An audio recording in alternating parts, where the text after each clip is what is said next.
Lídia. Esse será o tema da nossa mensagem de hoje, mas eu quero relembrar você, minha irmã, meu irmão que está chegando aqui por agora, seja muito bem-vindo ao nosso canal, compartilhando uma palavra que não é minha, eu compartilho com você mensagens expositivas da palavra de Deus de uma forma rápida, objetiva e que consiga deixar uma mensagem para o seu coração. E eu quero apresentar a você o meu material, compartilhando uma palavra que não é minha, é o meu material de estudo, guia de estudo, para você aprender a ler a Bíblia de forma prática, objetiva, sem enrolação e que consiga aplicar na sua própria vida. E também Tesouros para o Púlpito, que é o nosso manual de esboços expositivos extraídos dos nossos vídeos aqui do canal. Se você deseja adquirir qualquer um dos dois, você pode entrar em contato com a gente pelo nosso WhatsApp. Vou deixar esse número aqui para você. Entre em contato, nós temos tanto nas versões físicas quanto na versão em PDF. Se você quiser adquirir, não deixe de nos contactar via WhatsApp ou também pelo message aqui desse canal. Deus te abençoe. Vamos para a mensagem? Atos, capítulo de número 16, é a nossa base para a mensagem de hoje. E eu preciso te informar do contexto. O apóstolo Paulo está na sua segunda viagem missionária, depois da visão do homem macedônio. Então ele atravessa para aquela região e chega a Filipos, uma importante colônia romana. Quando ele chega na Macedônia, uma das primeiras pessoas que Deus coloca diante dele é uma mulher. O seu nome, Lídia. O evangelista Lucas nos dá algumas informações sobre ela. Ela era de Tiatira, vendia púrpura e era temente a Deus.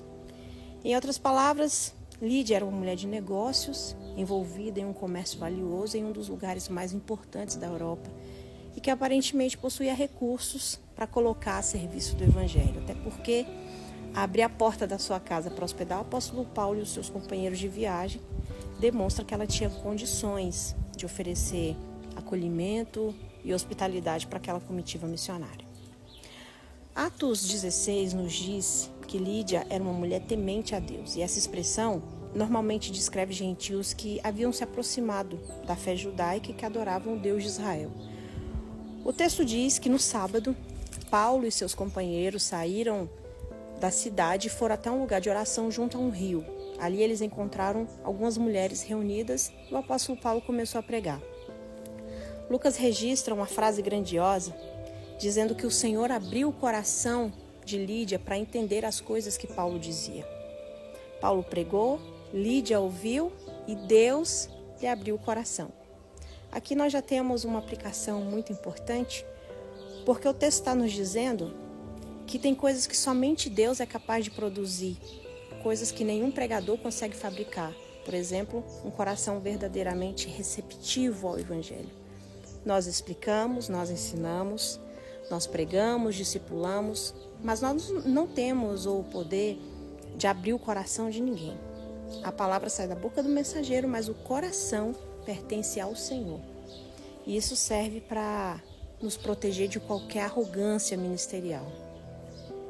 E quando Deus abriu o coração de Lídia, as portas da sua casa se abriu também.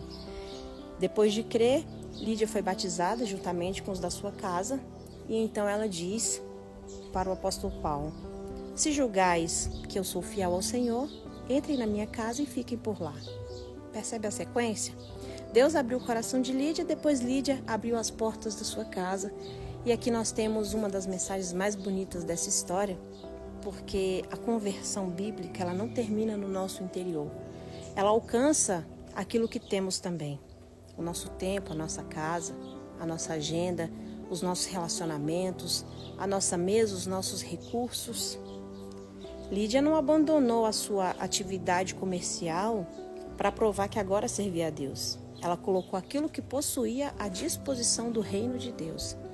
E isso corrige uma visão limitada que talvez nós possamos ter sobre o ministério.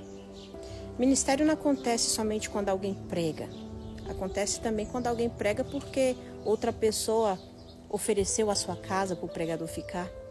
Quando alguém viaja porque alguém está sustentando essa viagem. Quando alguém discipula porque alguém prepara uma mesa. Quando alguém evangeliza porque outra pessoa transformou seus recursos em instrumentos para que o evangelho alcançasse vidas.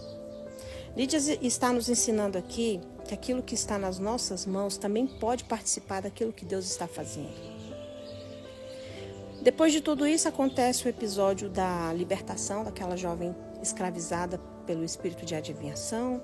Paulo e Silas são presos, acontece o terremoto na prisão e a conversão do carcereiro.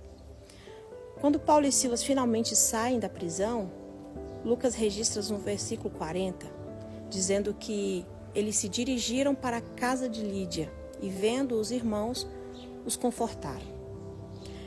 Aqui existe uma expressão que não estava lá no começo, os irmãos. Em Atos 16:13, nós encontramos algumas mulheres reunidas junto a um rio. Aqui no versículo de número 40, nós encontramos irmãos reunidos na casa de Lídia. Algo aconteceu entre esses dois versículos. Nós não precisamos aqui afirmar, além do texto, que Lídia era a pastora da primeira igreja de Filipos, ou atribuir para ela um cargo eclesiástico que a Bíblia não atribui. Mas nós podemos afirmar com segurança: a sua casa se tornou um ponto importante de acolhimento para que aquela comunidade cristã nascesse naquela cidade. E isso é extraordinário porque a mulher que abriu o coração no versículo de número 14, aparece aqui no versículo de número 40 com a sua casa servindo aquela comunidade que estava nascendo ali. E aqui existe uma conexão muito linda com a carta aos Filipenses, porque mais tarde o apóstolo Paulo escreveu no capítulo 4, verso 15: nenhuma igreja se associou comigo no tocante a dar e a receber, senão unicamente a vós outros. E também no verso 16 ele continua: mesmo quando eu estava em Tessalônica, vocês mandaram não somente uma, mas 2 vezes o bastante para as minhas necessidades. Nós não podemos colocar tudo isso na conta de Lídia, mas é impossível nós não percebermos como a sua primeira atitude depois da conversão já combina com uma característica que depois iria aparecer fortemente naquela igreja: generosidade colocada a serviço do evangelho. O último registro nominal de Lídia está aqui em Atos 16:40, e depois disso a Bíblia não volta mais a mencionar o seu nome. Lídia entra na narrativa com o coração sendo aberto por Deus e sai dela com a casa aberta para servir o povo de Deus. Se o Senhor já abriu o nosso coração para o Evangelho, o que o Evangelho tem feito através da nossa vida desde esse momento? Será que parte do que temos tem contribuído para sustentar alguma obra missionária? Será que os nossos recursos têm ajudado o Evangelho a chegar em lugares onde talvez os nossos pés nunca chegarão, mas existem pessoas dispostas a ir até lá? Talvez você possa dizer: eu não tenho condições. E é aqui que o confronto não está necessariamente no valor, mas na disposição do coração. Porque hoje nós vemos, através aqui da internet, nós encontramos muitos trabalhos missionários pedindo contribuição de 2, 5, 10 reais, valores pequenos para muitas pessoas, mas que somado à generosidade de muitos, pode alimentar alguém, pode comprar uma Bíblia, pode ajudar um missionário, pode sustentar uma ação evangelística. Então nós devemos nos questionar, não o quanto eu preciso dar, mas como que o meu coração está responde a uma oportunidade de participar da expansão do Evangelho de Deus. Porque a generosidade bíblica, ela não começa na quantidade disponível na nossa conta bancária. Ela começa em um coração disposto a repartir conforme aquilo que nós possuímos. Paulo está ensinando justamente isso na carta aos Coríntios. Porque se há boa vontade, será aceita conforme o que o homem tem e não segundo o que ele não tem. 2 Coríntios, capítulo 8, verso 12. Em outras palavras, Deus não está nos cobrando aquilo que nós não temos. Ele observa a disposição com que colocamos diante dele aquilo que nós já possuímos. Lídia não podia ir em todos os lugares que o apóstolo Paulo iria, mas ela abriu a sua casa onde ela estava. Ela podia acolher, ela podia servir, ela podia colocar os seus recursos à disposição e assim ela fez. Talvez os nossos pés nunca cheguem a determinados campos missionários, mas aquilo que sai das nossas mãos pode ajudar o Evangelho a chegar até lá. Que o Senhor nos dê um coração generoso e entenda que a sua obra é feita com a participação de todos. E que possamos sentir ardentemente no nosso coração esse desejo de fazer parte. Que Deus te abençoe através dessa palavra em nome de Jesus.